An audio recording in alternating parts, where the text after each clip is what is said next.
नमस्कार और स्वागत है। आज हम एक ऐसे शब्द की गहराई में उतरेंगे जिसे हम सबने सुना तो है पर शायद ठीक से समझा नहीं। स्त्री धन।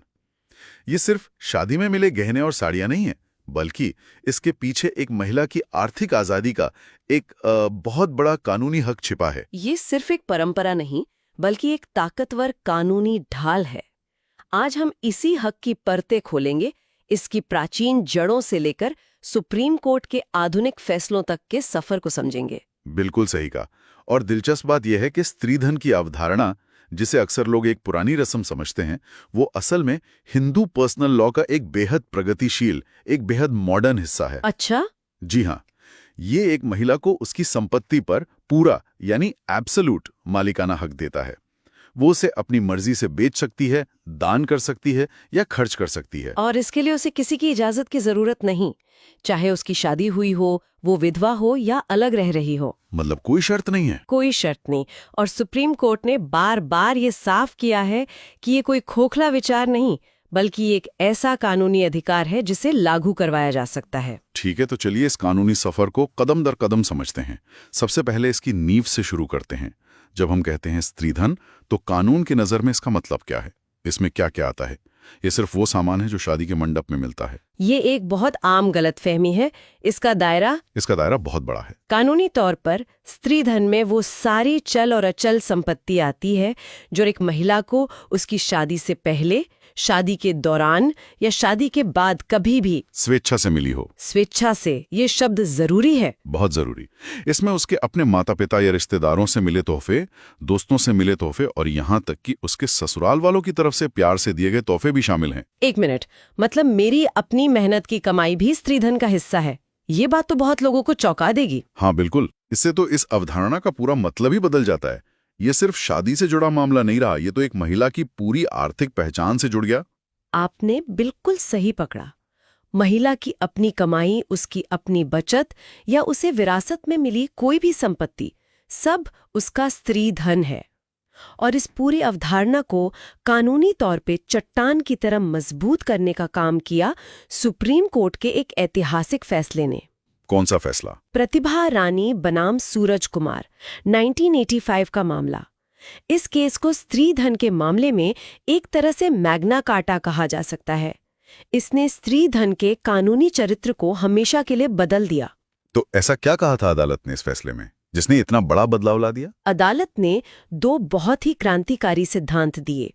पहला, स्त्री धन महिला की पूर्ण संपत्ति है, एब्सोल्यूट प्रॉपर्टी। उस पर सिर्फ और सिर्फ उसी का हक है, किसी और का नहीं। ठीक है। लेकिन दूसरा सिद्धांत असली गेम चेंजर था। अदालत ने न्यासीय क्षमता यानी फिड्यूशरी कैपेसिटी, या जिसे हम ट्रस्टीशिप कहते हैं, उसका सिद्धांत लागू किया। ट्रस्टीशिप, ये सुनने में थोड़ा भारी शब्द लगता है। इसे आसान भाषा में कैसे समझेंगे? इसे ऐसे समझिए कि मान लीजिए आपने अपनी कोई कीमती चीज, एक घड़ी, अपने दोस्त के पास रखने को दी है, क्योंकि आपके घर में जगह नहीं है। ठीक। अब वो दोस्त उस घड़ी का मालिक नहीं बन जाता, वो सिर्फ उसकी देखभाल कर रहा है, उसकी हिफाजत कर रहा है। वो बस एक ट्रस्टी या अमानती है। अच्छा, जैसे अमानत। बिल्कुल अमानत। उसे आपकी इजाजत के बिना उस घड़ी को पहनने या बेचने का कोई हक नहीं है। कानून कहता है कि स्त्री धन के मामले में पति या ससुराल वालों की भूमिका बस उस दोस्त जैसी है। वे सिर्फ अमानती हैं, मालिक नहीं। वाह, ये तो बहुत ही साफ तरीके से अधिकारों को परिभाषित करता है। तो अगर वो दोस्त यानी पति या ससुराल वाले उस अमानत को लौटाने से मना कर दें तो? यहीं पे प्रतिभा रानी केस ने सबसे बड़ा बदलाव किया। सुप्रीम कोर्ट ने कहा कि अगर वैसा करते हैं तो ये सिर्फ एक पारिवारिक या सिविल विवाद नहीं है, ये भारतीय दंड संहिता यानी आईपीसी की धारा 405 के तहत एक गंभीर अपराध है। अपराध? हाँ, एक आपराधिक मामला जिसे आपराधिक विश्वासघात या क्रिमिनल ब्रीच ऑफ ट्रस्ट कहते हैं, और इसकी सजा धारा 406 में दी गई है, जिसमें 3 साल तक की जेल हो सकती है। अच्छा। और नए भारतीय न्याय संहिता यानी बीएनएस में भी इस प्रावधान को धारा 316 के तहत बनाए रखा गया है। तो हम अब एक पारिवारिक डिसअकॉर्ड की बात नहीं कर रहे, हम एक संभावित जेल की सजा की बात कर रहे हैं। ये ट्रस्टी वाली बात सुनते ही मेरे दिमाग में एक और सवाल आ रहा है। हम अक्सर तोहफों की बात करते हैं, लेकिन कई बार तोहफों के नाम पर मांग भी की जाती है, जिसे हम दहेज कहते हैं। तो कानून इस प्यार के तोहफे और जबरदस्ती की मांग में फर्क कैसे करता है? क्योंकि बाहर से देखने में तो दोनों एक जैसे लग सकते हैं। है इसका मकसद दुल्हन को एक आर्थिक सुरक्षा देना होता है।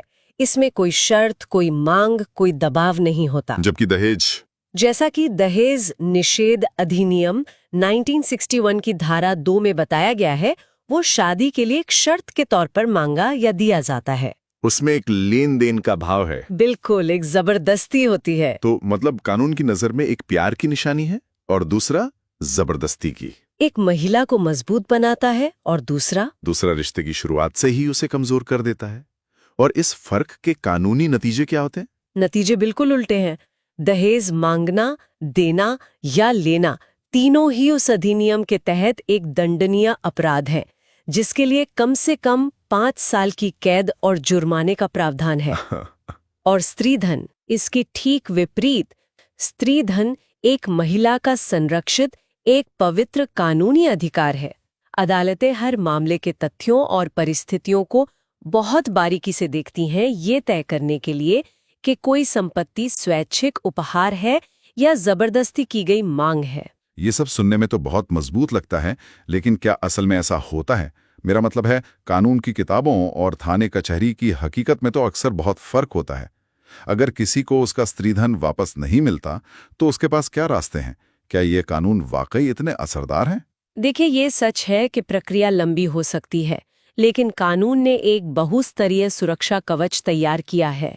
कोई एक जादुई बटन नहीं है, बल्कि एक पूरा कानूनी टूल किट है। एक टूल किट? हाँ, जिसमें सिविल और क्रिमिनल दोनों तरह के औजार हैं। चलिए, इस टूल किट को खोलकर देखते हैं। सबसे पहले सबसे सख्त औजार की बात करते हैं, क्रिमिनल लॉ की। जैसा हमने अभी बात की, सबसे ताकतवर हथियार है आईपीसी की धारा 406, अब बीएनएस की 316 के तहत आपराधिक विश्वासघात की एफआईआर दर्ज कराना।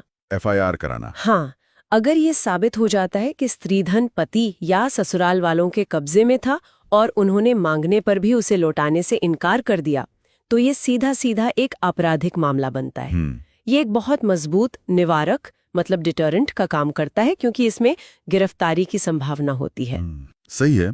और क्रिमिनल लॉ के अलावा पारिवारिक कानूनों में क्या मदद मिलती है? यहाँ भी कई मजबूत प्रावधान हैं। पहला तो है हिंदू उत्तराधिकार अधिनियम 1956, जिसकी धारा 14 ये साफ करती है कि एक हिंदू महिला के पास जो भी संपत्ति है वो उसकी पूर्ण मालिक है, सीमित मालिक नहीं। Absolute owner. एग्जैक्टली। इस धारा ने स्त्रीधन पर महिला के एब्सोल्यूट ओनरशिप को कानूनी रूप से सीमेंट कर दिया। इसके अलावा अगर तलाक की कार्यवाही चल रही है, तो हिंदू विवाह अधिनियम 1955 की धारा 27 के तहत पारिवारिक अदालतें शादी के समय दी गई संपत्ति के निपटारे का आदेश दे सकती हैं। इसमें स्त्रीधन का दावा भी शामिल है। मैंने सुना है कि घरेलू हिंसा से जुड़ा कानून भी इस मामले में बहुत कारगर साबित हुआ है। हाँ, और कई मामलों में ये सबसे तेज और असरदार रास्ता है। घरेलू हिंसा से महिला संरक्षण अधिनियम 2005, जिसे हम PWVA कहते हैं। PWVA? हाँ, उसको इसी मकसद से बनाया गया था कि महिलाओं को जल्दी न्याय मिल सके। इसकी धारा 12 के तहत एक पीड़ित महिला सीधे मैजिस्ट्रेट के पास अर्जी दे सकती है और मैजिस्ट्रेट धारा 18 के तहत एक अंतरिम आदेश पारित करके पति या ससुराल वालों को तुरंत स्त्रीधन लौटाने का निर्देश दे सकते हैं। तुरंत? जी।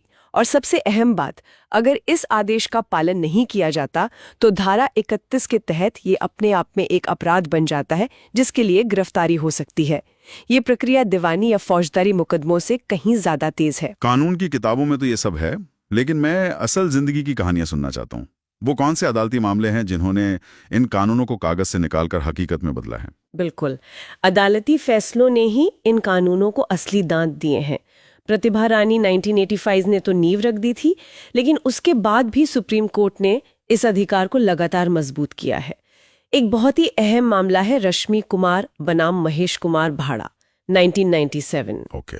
इस केस में सुप्रीम कोर्ट ने एक बहुत ही जबरदस्त सिद्धांत दिया कि स्त्रीधन वापस करने से इनकार करना एक निरंतर अपराध है, अ कंटिन्यूइंग ऑफेंस। निरंतर अपराध? इसका मतलब क्या हुआ?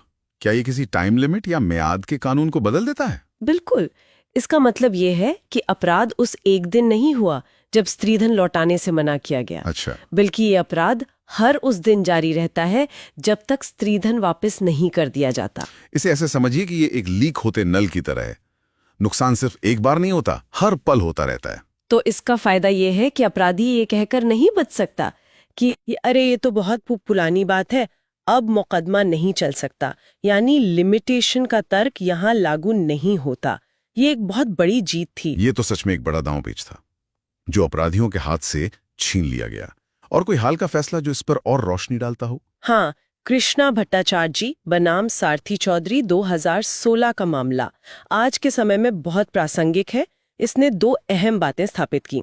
पहली, तलाक हो जाने या पति पत्नी के अलग हो जाने से स्त्री धन वापस पाने का अधिकार खत्म नहीं होता, वो अधिकार हमेशा बना रहता है। हमेशा।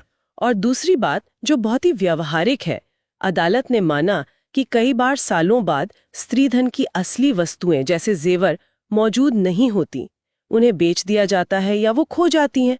ऐसे में क्या होगा? हाँ, ये तो होता है। तो सुप्रीम कोर्ट ने कहा कि अगर सामान मौजूद नहीं है तो अदालत उसके बराबर की मौद्रिक क्षतिपूर्ति यानी मॉनेटरी कॉम्पेंसेशन का आदेश दे सकती है, वो भी आज की कीमत के हिसाब से। ये सुनिश्चित करता है कि कोई संपत्ति को हुर्द-बुर्द करके अपनी जिम्मेदारी से बच ना सके। मतलब आप जेवर बेचकर ये नहीं कह सकते कि ओ वो तो अब है ही नहीं, आपको आज के बाजार भाव से उसकी कीमत चुकानी होगी। ये तो बहुत ही तार्किक और जरूरी कदम है। तो चलिए अब जमीन पर उतरते हैं। अगर कोई श्रोता इस प्रक्रिया से गुजरना चाहता है तो उसे क्या कदम उठाने होंगे, और सबसे जरूरी, अदालत में अपना दावा साबित कैसे किया जाए जहां हर चीज सबूत पर टिकी होती है? ये सबसे अहम सवाल है। देखिए, प्रक्रिया के कई रास्ते हैं जिन्हें एक साथ भी अपनाया जा सकता है। सबसे पहला और आम कदम होता है एक औपचारिक कानूनी नोटिस भेजना। इसमें स्त्री धन की वस्तुओं की एक पूरी सूची के साथ उन्हें वापस करने की मांग की जाती है। ये एक तरह से पहली चेतावनी है। हाँ, और अक्सर मामला सुलझाने का पहला प्रयास होता है। और अगर नोटिस का जवाब ना मिले या नकारात्मक जवाब मिले तो फिर आपराधिक शिकायत का रास्ता खुलता है। आईपीसी की धारा 406 अब बीएनएस की 316 के तहत पुलिस में एफआईआर दर्ज कराई जा सकती है। इसके समानांतर, जैसा हमने चर्चा की, घरेलू हिंसा अधिनियम के तहत मजिस्ट्रेट के पास एक आवेदन दिया जा सकता है, जो अक्सर ज्यादा तेज होता है। और दीवानी मुकदमा भी? हाँ, अगर संपत्ति बहुत ज्यादा मूल्य की है, जैसे कोई जमीन जायदाद, तो उसकी वसूली के लिए एक अलग दीवानी मुकदमा भी किया जा सकता है। और इन सब में सबूतों की भूमिका कितनी अहम हो जाती है? आप क्या साबित करने की कोशिश कर रहे हैं? सबूत ही सब कुछ है। अदालत में ये साबित करने का भार महिला पर होता है कि ये सामान उसका स्त्री धन है और ये पति या ससुराल वालों के कब्जे में था। इसलिए कुछ चीजें बहुत काम आती हैं, जैसे शादी की तस्वीरें और वीडियो जिनमें तोहफों का लेन देन साफ दिख रहा हो।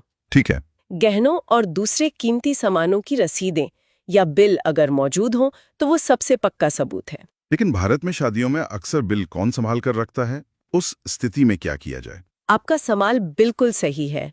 ऐसी स्थिति में शादी के समय बनाई गई उपहारों की एक विस्तृत सूची, एक गिफ्ट लिस्ट, बहुत मजबूत सबूत होती है।